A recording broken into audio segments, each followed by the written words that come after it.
Sebelum melanjutkan, jangan lupa subscribe dulu, terima kasih. Bab 354, Bekas Luka Pedang. Berita mengenai pertarungan hebat antara Jian Wushuang dan guru suci kedua tersebar di seluruh benua Nanyang. Semua orang telah mendengar kisah kebangkitan Jian Wushuang.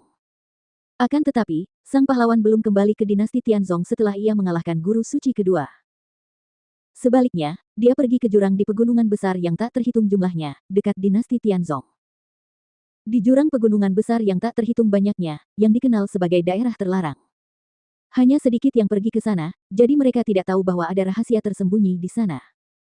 Jian Wushuang melompat langsung ke dasar jurang.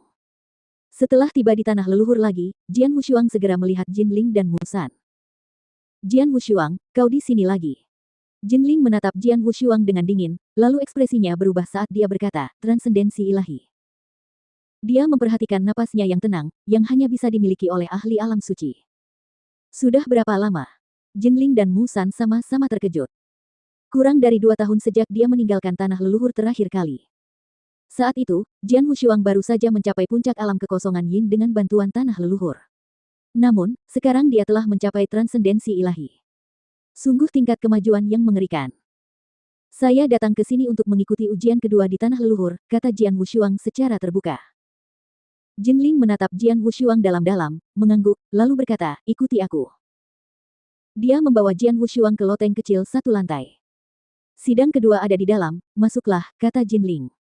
Jian Wushuang melangkah masuk tanpa berpikir 2 kali. Itu adalah ruang terbuka, dengan sebuah prasasti batu dan sebuah patung berdiri di tengahnya. Jian Wushuang pernah melihat prasasti batu serupa di makam pedang, dan di sana juga terdapat bekas pedang. Bekas pedang itu halus dan rata. Melihat bekas luka pedang, Jian Wushuang merasakan betapa luar biasanya hal itu. Patung itu tampak biasa saja dan tak bernyawa, tetapi Jian Wushuang tahu bahwa itu adalah seorang petarung boneka yang kuat. Tiba-tiba, suara Jinling bergema. Jian Wushuang, apakah kau melihat bekas luka pedang di prasasti batu itu? Bekas luka itu ditinggalkan oleh leluhur pedang, dan di situ terdapat sebuah keterampilan pedang. Yang perlu kau lakukan adalah menguasainya dalam waktu 1 bulan. 1 bulan. Waktu mulai dihitung saat Anda melangkah masuk. Pintunya telah tertutup dan tidak akan terbuka sampai Anda menguasainya. Ada juga pejuang boneka di dekat prasasti batu. Ia akan bangun dalam sebulan, dan jika kamu belum keluar saat ia bangun, kamu pasti akan terbunuh. Setelah berkata demikian, suara Jinling menghilang dari loteng. Melihat bekas pedang itu, mata Jian Wushuang mulai berbinar penuh kegembiraan. Apakah ada skill pedang di dalamnya? Jian Wushuang memperhatikan bekas luka pedang itu dengan hati-hati sambil merasakan sedikit rasa ingin tahu. Bekas luka yang sangat sulit dipahami. Jian Wushuang memahami sebagian besarnya, tetapi dia belum bisa memahaminya sepenuhnya untuk saat ini. Ini adalah ilmu pedang yang sangat kuat dan misterius. Jian Wushuang terkejut. Dia mengerti mengapa Jinling berkata bahwa dia tidak akan bisa lulus ujian kedua jika dia belum mencapai transendensi ilahi. Itu karena sword skill terlalu sulit dipahami bagi seorang pendekar Yin yang Void Realm biasa. Jika seseorang memaksakan diri mempelajarinya, mereka mungkin akan menjadi gila. Hanya ahli Saint Realm yang memenuhi syarat untuk mempelajarinya. Jian Wushuang segera duduk dan mulai bermeditasi pada keterampilan pedang. Di luar loteng, Jinling dan Musan berdiri bersama, berdampingan. 1 bulan bukanlah waktu yang lama atau singkat. Apakah menurutmu dia bisa melewatinya? Kata Musan. Sulit untuk dikatakan. Jinling menggelengkan kepalanya diam-diam. Mereka tahu betul betapa beratnya ujian kedua. Jauh lebih berat daripada ujian pertama. Keduanya merupakan ujian untuk bakat bela diri. Ujian pertama memberikan bimbingan sementara yang kedua hanya dapat dipahami oleh diri sendiri. Yang paling penting, itu adalah hasil karya leluhur pedang. Siapa dia? Dia menciptakannya sendiri, dan meskipun mungkin bukan yang terkuat, itu tetap merupakan jurus pedang yang kuat.